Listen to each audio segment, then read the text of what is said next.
તે વાતે સરકારને ગાળો આપવાની કે સરકાર રોડ નથી બનાવતી, ભ્રષ્ટાચાર કરે છે, કોઈ પણ વિકાસના કામો નથી કરતી, રોડો ખરાબ હોય છે, ગરીબોના ઘરો તોડી નાખે છે, તો આ બધા તમે કમ્પ્લેન કરો છો. પણ સરકાર એટલે કોણ? સરકાર એટલે વ્યક્તિઓ દ્વારા ચૂંટાઈને આવે છે.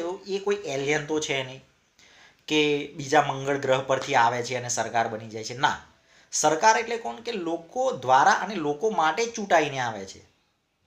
લોકો દ્વારા ચૂંટાય છે ને, કોણ? તમે જ વોટ કરો છો. તમે જેને વોટ કરો છો એ વ્યક્તિ ઉપર આવે છે અને પછી તમે કમ્પ્લેનો કરો છો.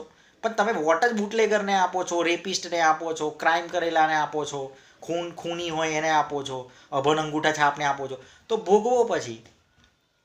તો આ બધી વસ્તુઓ તમને જે પ્રોબ્લેમ થાય છે એ વોટ જ્યારે આપો ત્યારે નક્કી કરવાનું કે કેવા વ્યક્તિને વોટ આપવો.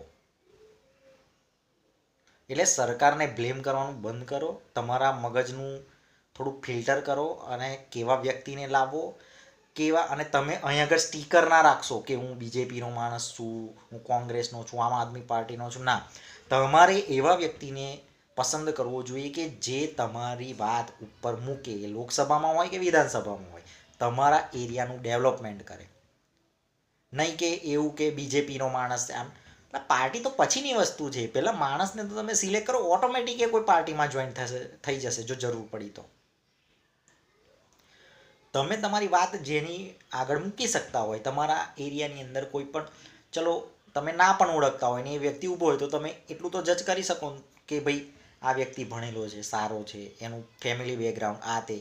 તો એવા વ્યક્તિને પણ તમે બુટલેગરો હોય, મોટા મોટા પેલા શું કહેવાય કે ખૂનમાં અંદર ગયા હોય, પછી આખો દિવસ રખડી ખાતા હોય, કોઈ કામ ધંધો ના કરતા હોય, આવા લોકોને તમે પસંદ કરો તો ભોગવો પછી. તો આજ પછી યાદ રાખો, સરકારને ગાળો આપો એટલે એનો મતલબ કે તમે પોતાને જ ગાળ આપો છો, કારણ કે એ તમે જ વોટ કરીને લાયા છો એને.